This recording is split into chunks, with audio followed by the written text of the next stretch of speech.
Eh, claro, de acuerdo a lo que venimos viendo, hay distintos modos de entender los gestos y las palabras.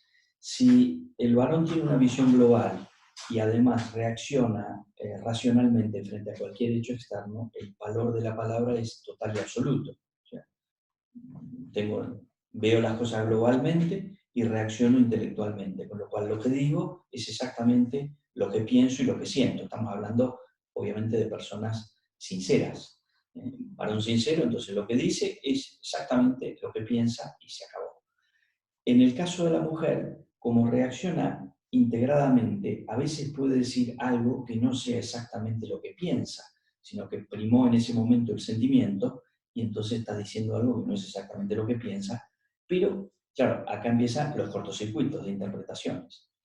Un varón como lo que dice es lo que piensa y lo que hace, entonces da un valor absoluto a las palabras. La mujer da un valor relativo a las palabras. ¿Y a qué le da la mujer un valor absoluto? A los gestos.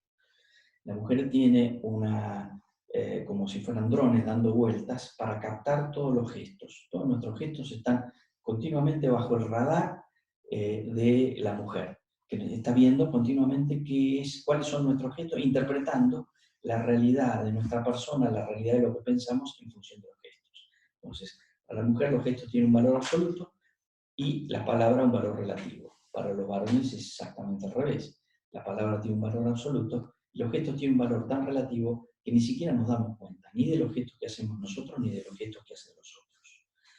Y eso puede provocar un montón de cortocircuitos en la relación entre varón y mujer, no solo en el matrimonio, no solo en la educación de los hijos, sino también en el ámbito laboral o en cualquier ámbito de la vida, en el ámbito de la amistad entre varones y mujeres. Si un varón le dice a su esposa te odio, lo que tiene que hacer la esposa es salir rajando de la casa, porque en ese momento que le dice te odio, el varón está contenido, por eso le dice te odio y no la mata directamente, pero en cualquier momento se le va a salir la chaveta y puede llegar a cometer un acto de violencia física. En cambio, si una mujer le dice te odio a su marido, en realidad puede significar 423.728 cosas en vez de excepto te odio. Puede significar odio que llegues tarde, odio que no me sonrías, odio que no me digas que me querés, odio, no sé, odio a tu jefe que te hace trabajar horas extras, puede ser cualquier cosa. Menos te odio específicamente, ¿se entiende? Hay además otras diferencias. Una diferencia que es muy importante, el modo distinto de vivir el dolor entre una mujer y un varón. El varón recibe el dolor, como todo acto externo, lo recibe con la inteligencia, con lo cual puede recibir una ofensa, por ejemplo, y si se le da una explicación racional, se acabó la ofensa, desapareció, le da un abrazo al que supuestamente lo había ofendido y se acabó el tema. O sea, nunca más se habla del asunto. Pasa distinto en el caso de la mujer. Si uno ofende a una mujer, la ofensa es recibida por toda la persona. No por la inteligencia de la mujer, sino por toda la mujer. Uno está ofendiendo a toda la persona, no está ofendiendo su inteligencia. Y eso crea un daño que sería algo así, por poner una imagen, es como una vela. Si yo una vela con la uña le hago una incisión, queda un agujero. Tomo los pedacitos de cera y quiero ponerlo para curar, volver al estado inicial, a la cera, es absolutamente imposible. ¿Por qué? Y bueno, porque he ofendido a toda la persona de la mujer. Entonces no tengo cómo, con simples palabras, no tengo cómo corregirlo. La única manera de corregir eso y de que la cera vuelva al estado inicial es prendiendo la vela y que la vela consuma hasta donde llegó la incisión.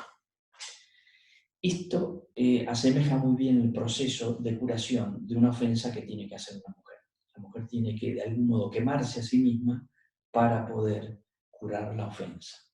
Y entonces, si lo hace con un sentido cristiano, o por lo menos con un sentido antropológicamente lo más bueno posible, milagrosamente, por decirlo de alguna manera, la vela vuelve a su tamaño inicial.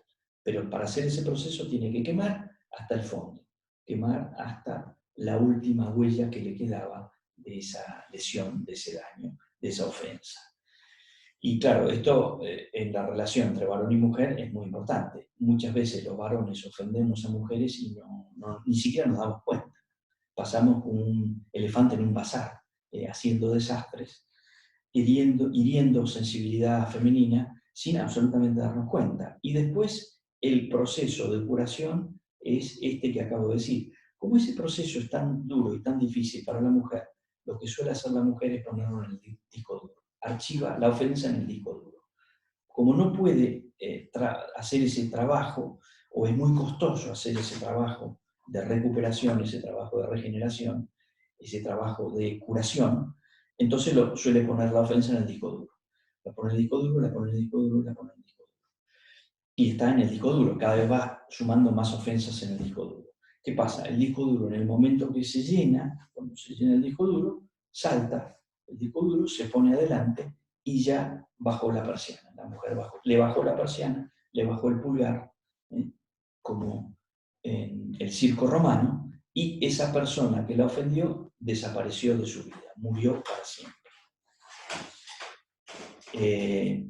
Esto sucede, y esto es la explicación de los quiebres de muchos matrimonios. Por ejemplo, llega este momento, la mujer parece que aguanta todo, y en realidad no está aguantando nada, sino que está metiéndolo en el disco duro. Por eso la frase terrible, yo perdono pero no olvido. Y si yo no olvido, en realidad no estoy perdonando, porque en realidad la mujer no perdona, sino que lo que ha hecho es meterlo en el disco duro. Ocultó la herida, pero no la perdonó. Y llega un momento que esto salta.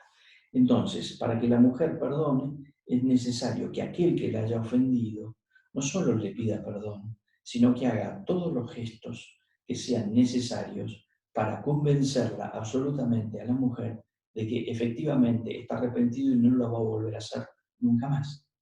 Y además la tiene que ir ayudando, la tiene que ir acompañando en esta tarea de restaurar su propia condición femenina herida, o su condición humana, mejor dicho, herida por esa ofensa. Y tiene que ir haciéndolo a medida de cada ofensa para evitar esto, que es la acumulación en el disco duro de ofensas no perdonadas, de ofensas no curadas, de ofensas no tratadas, que en el momento en que llena el disco duro se transforma en una catástrofe.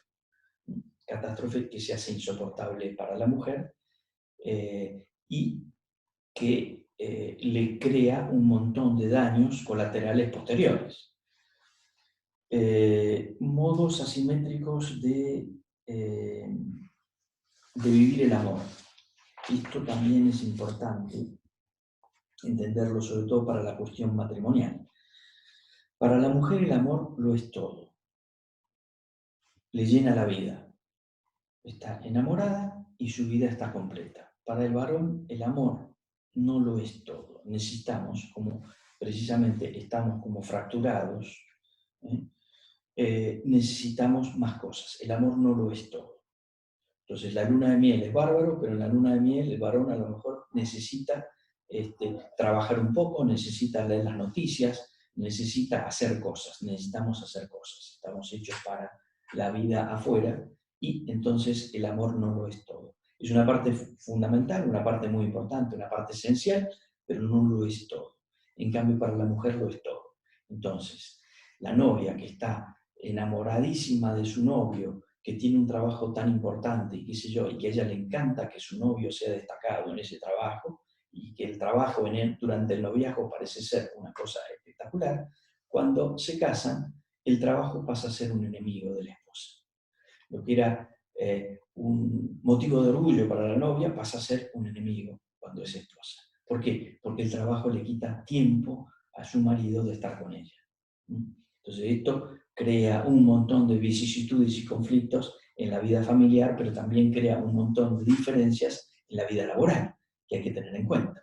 La mujer cuando está trabajando a lo mejor está pensando en su hijo que está enfermo o que no sé qué cosa, y entonces hay que establecer modos de trabajo, ámbitos de trabajo que sean diferentes entre varón y mujer.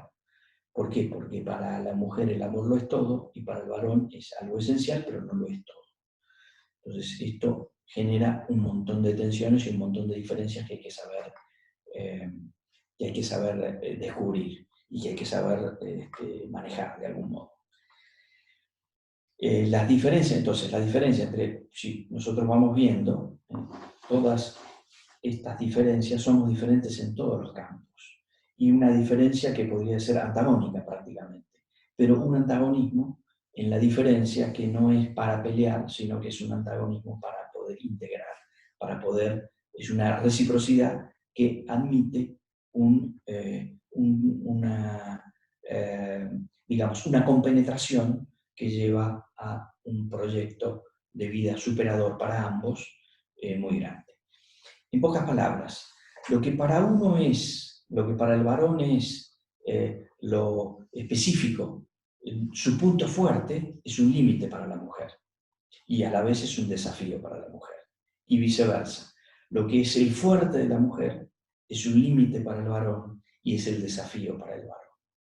Por lo tanto, uno es mejor que otro en lo suyo, ninguno es mejor que el otro en la totalidad, sino que cada uno, varón es mejor en algunas cosas, la mujer es mejor en otras cosas, y lo que es lo propio de uno, la ventaja de uno, la ventaja comparativa de uno, por decirlo, es el límite y el desafío del otro. Entonces, en esa vida conjunta, lo que sucede es que el que, digamos, tiene esa cualidad de algún modo, esa cualidad natural, tira de arriba para arriba del otro y le hace el límite, lo hace poner cada vez más lejos. Y el desafío lo hace que sea cada vez más superado. Hace superable el desafío y le permite superarlo progresivamente. Esto, por supuesto, en el ámbito familiar es más o menos fácil decir quién tiene cualidades, qué cualidades tiene cada uno, y entonces hacer una división del trabajo más o menos sencilla de acuerdo a las cualidades y posibilidades de cada uno, porque si alguno está enfermo o tiene que, por un motivo de viaje o por lo que fuera, está alejado de la realidad, el otro lo tendrá que reemplazar, o reemplaza el hijo varón o mujer más grande, adolescente, que pueda hacer las veces de papá o mamá, o las veces de varón y mujer en las tareas domésticas.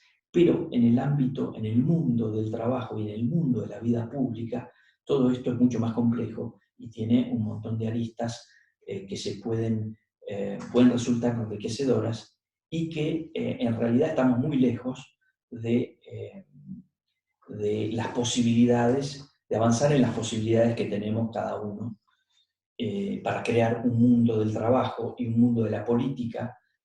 Si nosotros vemos, por ejemplo, poner en el campo de la política, hablo de Argentina, pero en general me parece que en todos los países es lo mismo, las legisladoras que han llegado al Congreso y a los parlamentos provinciales, etcétera, por ley de cupo, etcétera, etcétera, se han masculinizado. Son mujeres que actúan en general, ¿no? Obviamente estoy hablando muy en general y hay excepciones, obviamente, pero en general se han masculinizado y han tomado lo peor del varón, no lo mejor, no han imitado lo mejor del varón, las cualidades del varón, sino los vicios masculinos, y los han potenciado. Entonces, el aporte de la mujer en la vida política, en general, salvo honrosas excepciones, ha sido negativo. Ha sido realmente preocupante o realmente, sí, negativo, o sea, ni siquiera nulo, sino negativo, peor. Mejor, pienso que mejor hubiera sido que no hubieran intervenido en política, si van a intervenir de esta manera. Pero todo el genio femenino ha quedado al margen de la política. Es un campo prácticamente inexplorado. En el mundo del trabajo, el genio femenino, en algunas actividades el genio femenino es preponderante, por ejemplo, en materia educativa, en educación, sobre todo en educación inicial, primaria y secundaria. En educación universitaria la cosa por ahí cambia, más bien masculina, por lo menos en su esquema, en su forma de hacerse. Pero sí, la educación es una tarea donde está faltando el genio masculino, la educación en las escuelas, digamos, está faltando el genio masculino, claramente. Pero otros ámbitos, como puede ser una fábrica, el genio femenino está prácticamente ausente. Y es una pena, porque el trabajo en fábrica le falta humanidad, y le falta humanidad porque está faltando el aporte femenino. Bueno, entonces, esto supone el desafío de un mundo bipolar, es decir, de efectivamente hacer un mundo donde todos los aspectos, también los aspectos de la amistad, los aspectos de la vida corriente, de la vida cotidiana, estén permeados por esos dos mundos que pueden integrarse perfectamente, el mundo femenino y el mundo masculino. Tenemos que hacer un esfuerzo para comprendernos a nosotros mismos, pero también comprender el mundo que no nos ha sido dado por naturaleza, en el caso mío el mundo femenino, comprenderlo y compenetrarme con él y ver cómo puedo interactuar, cómo podemos interactuar en ese mundo que no es el nuestro. Y eso es todo un desafío y es un desafío para ambas partes. El error que se comete actualmente, sobre todo con la ideología de género, es precisamente el error de buscar la competencia. Bueno, el varón ha dominado en la vida pública hasta ahora y la mujer ha dominado en la vida privada hasta ahora, entonces invertamos los roles.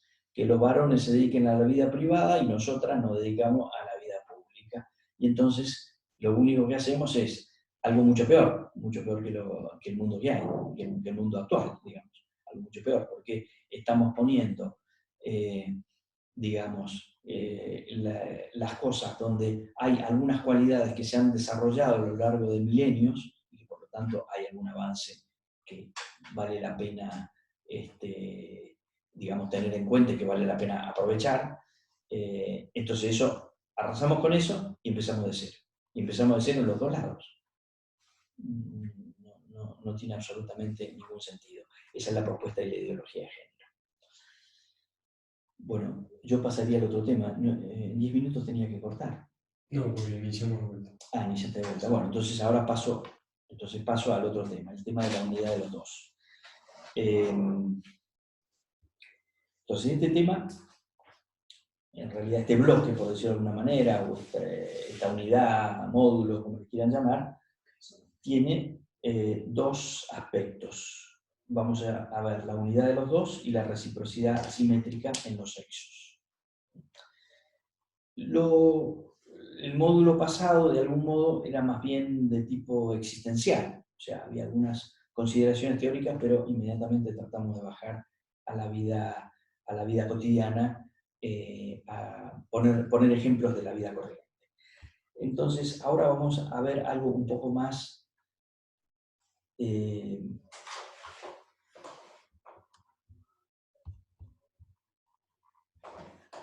Pero cortemos directamente. Así, el nuevo video es otro nuevo módulo. ¿Entendés? Y tenemos un primer módulo con 2 videitos.